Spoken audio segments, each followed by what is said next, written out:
अनंत कोटी ब्रह्मांड नायक महाराजाधिराज योगीराज परब्रह्म सच्चिदानंद भक्त प्रतिपालक शेगाव निवासी समर्थ सद्गुरू श्री गजानन महाराज की जय. नमस्कार. जय गजानन. तुमच्या सगळ्यांचं आपल्या चॅनलमध्ये खूप खूप स्वागत आहे.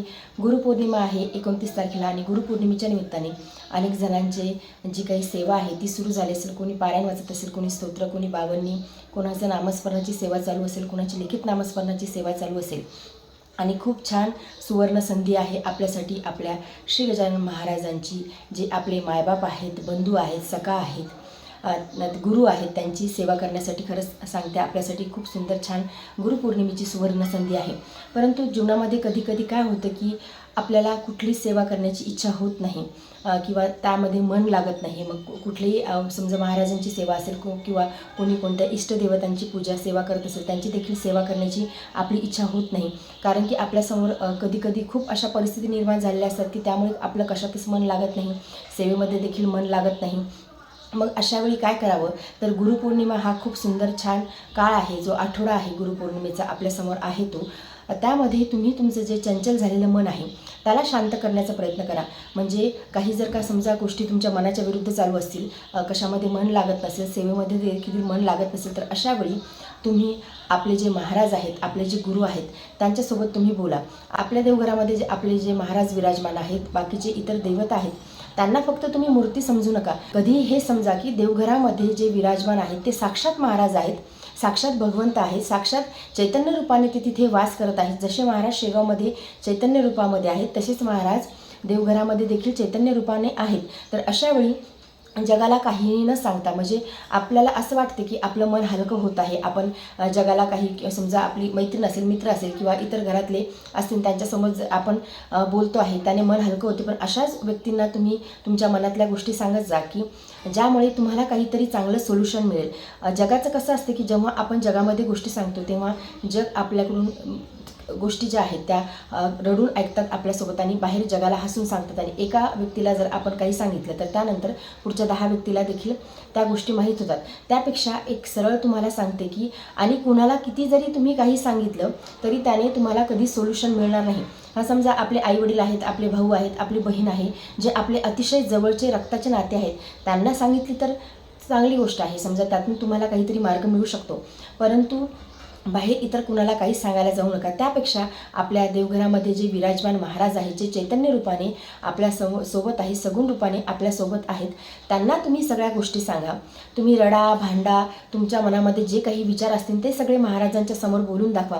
याने काय होते, याने महाराजांचा आणि आपला बॉन्ड अतिशय घट्ट व्हायला सुरुवात होतो. आणि ज्यावेळी आपण महाराजांना ह्या सगळ्या गोष्टी सांगतो त्यावेळी आपलं मन देखील हलकं होते. म्हणजे आपल्याला पुढचा मार्ग जो दिसतो, म्हणजे आता अनेकांना असं वाटते की महाराज काय माझ्यासोबत बोलतात का. जसं समजा आपण एखाद्या व्यक्तीला काही सांगितलं तर तो व्यक्ती माझ्यासोबत बोलेल किंवा काहीतरी मला सोल्युशन देईन किंवा माझं मन हलकं होईल किंवा एक सेकंड ओपिनियन तो देईन. परंतु खरंच सांगते तुम्हाला की जगाला सांगण्यात काही अर्थ नाही. जेव्हा तुम्ही महाराजांना मनातलं बोलून दाखवता त्यावेळी महाराजांचं संपूर्ण लक्ष आपल्यावरती राहते. जेव्हा आपण महाराजांना काही सांगतो, बोलतो, अतिशय हक्काने भांडतो, महाराजांसमोर रडतो, त्यावेळी महाराजांना देखील ते आवडते की माझा भक्त माझ्यासोबतच एकनिष्ठ आहे. मग अशावेळी फक्त महाराजांचा अखंड नामजप करा. महाराजांचा अखंड नामजपामुळेच सगळ्या गोष्टी सॉर्ट आऊट होणार आहेत. जीवनामध्ये जे काही दुःख आहे, म्हणजे नामामध्ये एवढी शक्ती आहे आपण विचारही करू शकत नाही, एवढी शक्ती नामस्मरणामध्ये आहे. नामस्मरण करायचं कुठल्या गोष्टीमध्ये जर का मन लागत असेल तर चालता बोलता उठता बसता तुम्ही नामस्मरण करा. महाराजांच्या चरणाशी शरणागत व्हा, महाराजांसमोर बोला, रडा, भांडा. महाराजांना ज्या मनातल्या गोष्टी आहेत त्या सगळ्या काही बोलून दाखवा.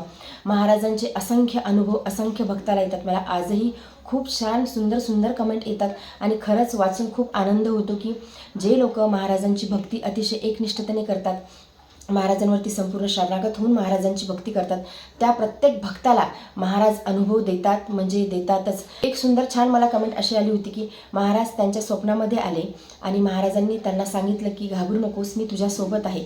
आणि भगवंत प्राप्तीचं खरं एक लक्षण हेच आहे की सगळ्यात पहिले आपल्याला जर का भगवंत दर्शन होणार असेल तर ते कुठं होते, ते भगवंत दर्शन आपल्याला आपल्या स्वप्नामध्येच होते. म्हणजे महाराजांची प्राप्ती त्या व्यक्तींना होणार आहे. महाराजांची प्राप्ती त्यांना होणार आहे. त्यामुळेच महाराजांनी दर्शन दिलं आणि त्यांना सांगितलं की घाबरू नको, मी तुझ्यासोबत आहे. आणि एक तुम्हाला सांगते की महाराजांना जेव्हा आपण बोलतो, सांगतो, भांडतो, त्यांच्यासमोर रडतो, महाराजांना सांगतो की महाराज तुमच्याशिवाय माझा वाली कोणीच नाही आहे, आम्ही पतित आहोत, तुम्ही पावन करता आहेत, आमच्या पतितांना तुम्हीच पावन करा. जे काही सगळं आहे, ही परिस्थिती तुम्ही दिली आहे, हे सगळं काही तुम्ही दिलेलं आहे, हे सगळं तुम्ही चांगल्यासाठीच करत आहेत, माझ्या चांगल्यासाठीच करत आहात. जेव्हा आपण या विचारांनी महाराजांना बोलतो, महाराजांना सांगतो, आपली इच्छा कशात आहे यापेक्षाही महाराजांची इच्छा कशामध्ये आहे त्या दृष्टीने आपण बघतो, त्या दृष्टीने आपण जगण्याचा प्रयत्न करतो, त्यावेळी खरंच महाराज खूप राजी होतात. आणि आपल्याला हेच हवं आहे की महाराज आपल्यावरती राजी हवं आहे. महाराजांकडून आपल्याला दुसरं काहीच नको. महाराजांची साथ जर का आपल्याला असेल तर मग आपल्याला कशाचीच गरज पडत नाही. आपल्या कुंडलीतील कितीही ग्रह, नक्षत्र, तारे कितीही खराब असू देत, परंतु महाराज जर का आपल्यासोबत असेल तर मग आपल्याला कशाचीच चिंता करायची गरज नाही. कारण की साक्षात ब्रह्मांड नायक जर का आपल्यासोबत असतील तर मग आपल्याला चिंता करायची गरजच नाही. आणि महाराजांची एक ग्वाही आहे की जो माझा असेल त्याचेच कार्य होईल, इतरांची ना जरुरी मला. आणि खरंच जो महाराजांचा असतो त्याचेच कार्य होते, बाकीच्यांची विचारसुद्धा महाराज करत नाही. आणि आपण महाराजांचं कशानं होऊ, आपण महाराजांच्या चरणाशी शरणागती पत्करून, महाराजांचं अखंडपणे नामस्मरण करून तरच आपण महाराजांचे होऊ शकतो. महाराज आपल्याकडे लक्ष देऊ शकतात. त्यामुळे कुठल्याही गोष्टीची चिंता न करता महाराजांचे चिंतन करा. कुठलीच गोष्टीची चिंता करू नका. मी तुम्हाला खरंच खूप याने सांगत आहे, म्हणजे 100% काय 1001% सांगत आहे की कुठल्याच गोष्टीची चिंता करू नका. आपल्या हातामध्ये काहीच नाही. होय सोही राम रची राखा. रामाने जे लिहिलं आहे, रामाने जे विचार केला आहे तेच आपल्या जीवनामध्ये होणार आहे. त्यामुळे एक गोष्ट कधी लक्षात ठेवा की होय सोही राम रची राखा, तेच आपल्या जीवनामध्ये घडणार आहे. आपल्या हाती एवढंच आहे की जे काही आपले प्रारब्ध आहेत ते निमूटपणे भोगायचे. परंतु यामध्ये देखील एक गोष्ट मी तुम्हाला सांगते की जे काही प्रारब्ध आहेत, जे आपल्या वाट्याला येणार आहेत ते तर आपण भोगणारच आहोत. परंतु ते प्रारब्ध जर का आपल्याला कमी करायचे असतील, त्याची इंटेन्सिटी आपल्याला कमी करायची असेल, ते प्रारब्ध जर का आपल्याला मुळापासून नष्ट करायचे असतील तर त्यामध्ये तुम्ही एकच गोष्ट करा, अखंड नामस्मरण करा. नामामध्ये एवढी जादू आहे, नामामध्ये एवढा चमत्कार आहे की त्या नामस्मरणामुळे कुठल्याही जर का दुःखाचा, संकटाचा कसाही पहाड असो तो आपल्यासमोरून नष्ट होणारच आहे. एवढी शक्ती श्री गजानन महाराजांच्या नामस्मरणामध्ये आहे. किंवा कुठलेही तुम्ही कोणची इष्टदेव तुम्हाला प्रिय असतील, त्यांची तुम्ही सेवा, भक्ती, पूजा, आराधना करत असाल तरीसुद्धा त्या नामस्मरणामुळे देखील जो काही पहाड आहे, दुःखाचा, संकटाचा जो काही डोंगर आहे तो नष्ट होणार आहे. त्यामुळे कशाची चिंता करू नका. सदा सर्वदा भगवंताचं नामस्मरण करा. भगवंताच्या नामा इतकं काही श्रेष्ठ नाही. चालता, बोलता, उठता, बसता, झोपेतून झोपायच्या अगोदर, झोपेतून उठल्यानंतर सदा सर्वदा महाराजांचं स्मरण करा. स्मरण म्हणजेच नामस्मरण असते. म्हणजे कुणाकुणाला असं वाटेल की स्मरण करायचं म्हणजे देवघरासमोर बसून माळ जपत राहायची, गणगण गणात बोते हा मंत्र म्हणायचा किंवा रामकृष्ण हरी हा मंत्र म्हणायचा. ते तर झालं. समजा आता ज्यांना वेळ आहे ते खूप छान सुंदर पद्धतीने ह्या गोष्टी फॉलो करत असेल त्यांनी कराव्या. परंतु तेवढंच झालं म्हणजे आपलं नामस्मरण झालं किंवा एवढ्या माळी घेतल्या म्हणजे आता खूप मोठी गोष्ट झाली असं नाही. तुम्ही चालता, बोलता, उठता, बसता, झोपताना, झोपेतून उठल्याच्या नंतर सदा सर्वदा महाराजांचा किंवा जे कोणते तुमचे इष्टदेवत असतील, विठ्ठल आहे, पांडुरंग आहे, कृष्ण आहे, राम आहे, राधा आहे, तुम्हाला महादेव आहेत, ज्यांची कोणाची तुम्हाला भक्ती करायला आवडत असेल त्यांचं सदा सर्वदा जरी तुम्ही स्मरण केलं तरीसुद्धा ते एक नामजपच होतो, तो एक नामस्मरण होते. म्हणजे आपण कृष्ण कृष्ण, राम राम, राधा राधा, गजानन गजानन किंवा शिव शिव हे जेव्हा आपण नामस्मरण करतो, जेव्हा आपण हे स्मरण करतो तरीसुद्धा ते एक प्रकारचं आपला नामजपच होत असते. आणि जेव्हा नामस्मरणाचा प्रश्न येतो तेव्हा आपण मंत्रजप जेव्हा करत असतो त्यावेळी मग तुम्ही म्हणजे तुम्हाला जर का गुरुमंत्र असेल तर गुरूंची जी आज्ञा असेल त्यानुसार तुम्ही करू शकता. किंवा मग गुरुमंत्र हा असाच आहे की मंत्र जप जेव्हा असतात, गुरुमंत्र असो किंवा कुठलेही मंत्र असो, ते जे मंत्र आहेत ते आपल्याला शुद्ध सुचिरभूत होऊनच आपल्याला व्यवस्थितपणेच आपल्याला मंत्रजप करायचे असतात. परंतु नामजप जो आहे तो चालता, बोलता, उठता, बसता तुम्ही करू शकता. भगवंताचं स्मरण तुम्ही करू शकता. म्हणजे मी तर एवढं म्हणते की जेव्हा तुम्हाला झोपेतून जाग येईल, मध्यरात्री कधीही तुम्हाला जाग येईल, त्यावेळी फक्त तुम्हाला महाराजच आठवले पाहिजे. तुमच्या तोंडामधून गजानन बाबा हा शब्द बाहेर पडला पाहिजे. तुमच्या मनामध्ये हाच विचार आला पाहिजे. जेव्हा तुम्ही महाराजांच्या चरणाशी एवढी शरणागती पत्कराल, जेव्हा तुम्ही महाराजांच्या चरणाशी एवढं समर्पित व्हाल, त्यांच्या चरणाशी शरणागती पत्कराल, त्यावेळी ह्या सगळ्या गोष्टी घडायला लागतात. आणि जेव्हा आयुष्यामध्ये ह्या सगळ्या गोष्टी घडायला लागतात त्यावेळी खरंच सांगते कशाचीच चिंता उरत नाही. समोर कुठली जरी परिस्थिती आली तरीसुद्धा हेच माहिती आहे की महाराज आपल्यासोबत आहे आणि महाराजांना दरवेळी हीच प्रार्थना करा की महाराज मला तुमच्याशिवाय इतर कुणाच्याही समोर झुकण्याची गरज पडणार नाही, अशीच परिस्थिती माझ्या जीवनामध्ये आणा. तुम्ही माझ्यासोबत सतत राहा. आणि जेव्हा ब्रह्मांड नायक, ब्रह्मांडाचा करता धरता चालक मालक पालक जर का आपल्यासोबत असेल तर मग इतरांची आपल्याला गरजच काय आहे.